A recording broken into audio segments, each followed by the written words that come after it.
अब देखें, पहला सबक हम लोगों ने पढ़ा था तख्ती नंबर 1 मुफरदात। अलग अलग हरफ़ों को मुफरदात कहते हैं।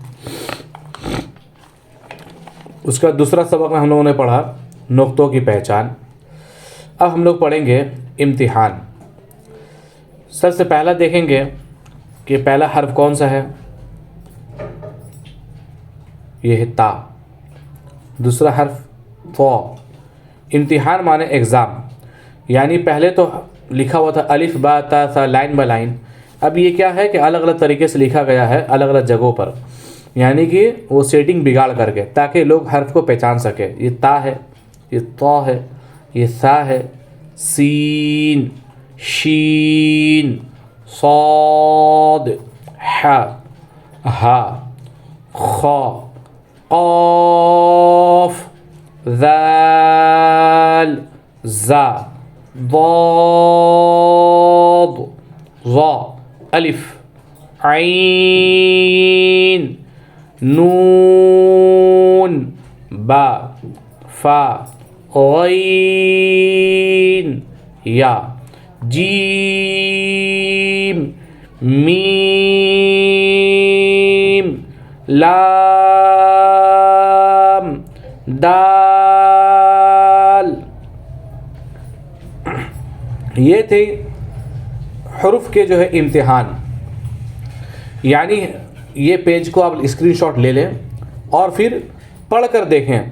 क्या ये वीडियो से पहले पढ़ लें या किसी एक के कान में एयरफोन लगा ले, कुछ लगा दे, देखें क्या ये मैं सही पढ़ रहा हूँ। अगर आप लोग सही पढ़ रहे हैं तो मतलब आप इम्तिहान में कामयाब है। और अगर नहीं सही पढ़ पा रहे हैं या आपके जो बच्चे सही नहीं पढ़ पा रहे हैं तो उनको फिर से जो है अलिफ से या तक अच्छे से पढ़वाइए, हर्फ की पहचान कराइए। हर्फ की जब पहचान हो जाएगी और हर्फ को सही तरीके से पढ़ने जब लग जाएंगे तो इसको आराम और आसानी तरीके से पहचान लेंगे। ख़ास करके ये वीडियो बच्चों के लिए और जवान के लिए। उसके बाद देखें यहाँ मुरक्कबात में मिले हुए हुरूफ की शक्लें। मैंने पहले ही बता दिया था कि ये जो अलग अलग हर्फ मुफरदात, ये हर जगह नहीं लिखा रहता अलग अलग, बल्कि कुरान शरीफ में। और अभी आगे सबक जब पढ़िएगा, जैसे कि इधर देख लें, इधर देख लें, इधर देख लें, तो इन सब जगहों पर एक हर्फ अलग अलग नहीं लिखा हुआ है, बल्कि वो हर्फ मिले हुए हैं। तो जब हर्फ मिले हुए होते हैं तो होता ऐसा है कि वो हर्फ पूरा नहीं लिखाता है, बल्कि आधा लिखाता है। कई कई जगहों पर तो आधा से भी कम, सिर्फ छोटा सा मुँह सिर्फ लिखा रहता है। और उसकी पहचान नुक्तों से होती है। जैसे कि देखें, यहाँ है अलिफ। अलिफ की और भी शक्लें हैं, वो यहाँ देखें। ये भी अलिफ है, अलिफ। अलिफ की 2 शक्लें हैं, अलिफ, अलिफ। उसके बाद है बा। बा की कितनी शक्लें हैं? 2 शक्लें हैं, बा, बा।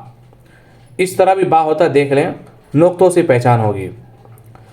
ता है, ता की कितनी शक्लें हैं? देखें यहाँ, ये ता है, एक तो फर्स्ट है।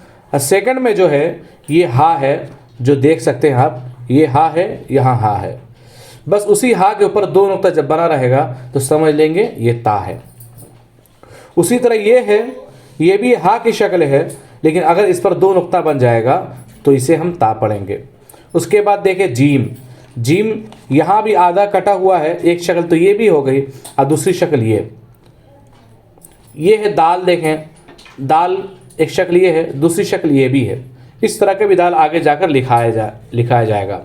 बल्कि ये समझ लीजिए अक्सर व बेशतर इसी तरह लिखे जाएंगे जो यहाँ आप देख रहे हैं शक्लें। क्योंकि जब हर्फ मिले हुए होते हैं तो थोड़ा थोड़ा कट कट कर लिखाया होता है, जिससे आपको पहचानने की ज़रूरत है।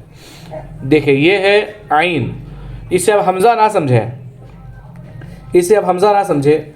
हमज़ा जो है वो समझ लिए आइन ही की शक्ल है। असल में पहले के ज़माने में हमज़ा की कोई अपनी शक्ल नहीं थी, तो हमज़ा को आइन का सर काट के, यानी आइन के जो चेहरा है इसको काट करके हमज़ा बना दिया गया। फिर वो बाद में जो है उसकी पहचान बन गई।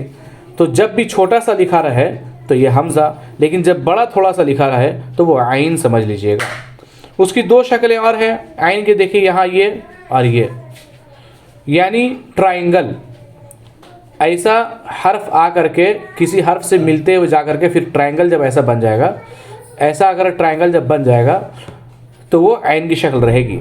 और ठीक उसी के ऊपर जब एक नुक्ता आ जाएगा तो वो गाइन बन जाएगा। दूसरा देखें फ़ा। फ़ा की असल शक्ल ये है, ये गोल जो नज़र आ रहा है आपको, देख रहे हैं, ये गोल जो आपको नज़र आ रहा है यही गोल असल शक्ल है। देख रहे हैं, यही गोल जो ऊपर मुंह है, ये गोल, ये उसकी असल शक्ल है। और ये अगर एक नुक्ता है इस पर तो एक वो फ़ा हो गया, और अगर दो नुक्ता हो गया तो वो कौफ हो जाएगा। फ़ा कौफ की समझिए शक्ल एक ही है जब हुर्फ कट के लिखे आते हैं तब। उसी तरह देखें यहाँ काफ, हमने पढ़ा था पीछे काफ। अब देखें काफ की भी दो शक्लें होती हैं, देख रहे हैं, ये जब ऐसा लंबा से खींचा रहता है तो ये एक शक्ल हो गई, दूसरी शक्ल ये हो गई। कुरान शरीफ में आपको इस तरह भी लिखा हुआ मिलेगा। अब देखें एक शक्ल और है लाम। अब देखें लाम और अलिफ मिलजुल रहा है ना।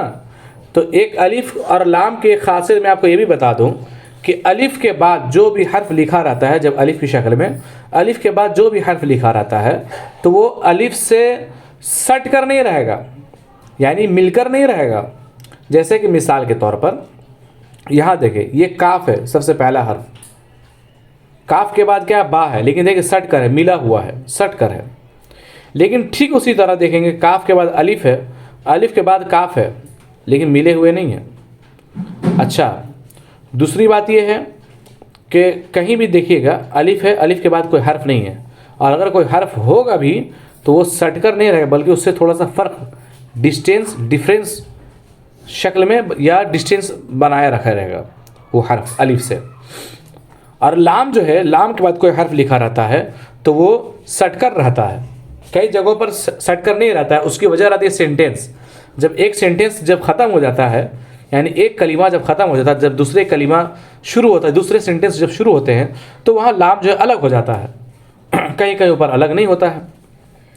लेकिन जहाँ सेंटेंस एक ही रहे और लाम के बाद कोई हर्फ लिखा रहे तो उसका हाल यही होता है कि वो लाम से वो हर्फ मिला हुआ रहता है, यानी सटकर रहता है, जुड़ा रहता है। और वो अलिफ के बाद जो हर्फ लिखा रहेगा वो चाहे एक ही सेंटेंस में रहे या वो अलग सेंटेंस में रहे, वो अलिफ से मिलकर नहीं रहेगा, सटकर नहीं रहेगा। लाम की शक्ल और अलिफ की शक्ल की पहचान यही है। देख लें, ये लाम है, ये लाम है, ये खड़ा सिर्फ नहीं पहचानेंगे बल्कि लाम के बाद थोड़ा सा हर्फ जो है लाम की शक्ल हल्का सा इधर जाता है, यानी उल्टा एल जो है हल्का सा बनता है लाम की शक्लों में। अब देखें और मीम की भी दो शक्लें हैं। मीम की भी देखिए दो शक्लें हैं, एक ये मीम है, दूसरी शक्ल ये है कि पहले कोई हर्फ से मिलते हुए आकर के ऐसा गोल ऐसा बनकर नीचे चला जाएगा उसका। देख रहे हैं, मीम की दो शक्लें हैं, मीम। उसी तरह नून देखें, नून है, इधर भी देख लें आप, बा और नून की शक्ल देख रहे हैं एक जैसी लग रही है। यही ता भी बन सकता है, यही नून भी बन सकता है, यही बा भी बन सकता है, देख रहे हैं ना, और यही सा भी बन सकता है। लेकिन उसकी ज़रूरत पड़ती है नुक्ते पर, उसकी पहचान नुक्तों से होती है। देखिए शक्ल एक ही है, देख रहे हैं यहाँ, और यहाँ देख रहे हैं शक्ल एक ही है, सिर्फ नुक्ता नीचे है तो बा हो गया, नुक्ता ऊपर है तो नून हो गया। मैंने पहले भी कहा था कि आगे हरूफों की पहचान नुक्तों से होगी। उसी तरह आप देखें यहाँ हा देखें, हा की कितनी शक्लें हैं, तीन शक्लें, हा और हा। देख रहे हैं, इसी के ऊपर दो नुक्ता हो जाएगा तो ये क्या हो जाएगा, ता हो जाएगा, है ना। और देखिए हमज़ा की कितनी शक्लें हैं, दो शक्लें। हमज़ा कई मरतबा ऐसा होता है कि सेंटेंस के आखिर में लिखा रहता है, और कई मरतबा ऐसा होता है सेंटेंस के बीच में लिखा रहता है। तो जब सेंटेंस के बीच में जब हमज़ा लिखा रहेगा तो वो होता है हुर्फों के बीच में ऊपर लिख दिया जाएगा। जैसे देख रही हैं, ये हुर्फों के ऊपर छोटा सा हमज़ा बना दिया गया हर्फ के ऊपर, तो इसे हमज़ा समझेंगे। या की उसी तरह या के देखिए और भी शक्लें हैं। देखें, ये देख रहे हैं, बिल्कुल ये शक्लें बिल्कुल मिल रही है, ये भी शक्लें, ये शक्लें, ये शक्ल और ये शक्ल, ये देख रहे हैं, ये शक्ल, ये भी देख रहे हैं, ये और ये देखें ता जो यहाँ फर्स्ट वाला ता, और ये देखें बा की दूसरी शक्लें बिल्कुल मिल रहे हैं। उसकी पहचान सिर्फ और सिर्फ कैसे होगी, उसकी पहचान सिर्फ और सिर्फ जो है ये या ये ता है, ये जो बा है, सिर्फ नुक्तों से पहचान होगी। इसलिए नुक्तों को मैंने पहले पहचान करवा दिया था, उसे अच्छी तरीके से उस वीडियो को देखें। ये वीडियो लंबी हो गई है, लेकिन इसे जो है देखना ज़रूरी था, और ये वीडियो अगर लंबी ना होती तो ये बात पूरी समझ में ना आती। अस्सलामु अलैकुम व रहमतुल्लाहि तआला व बरकातुहू।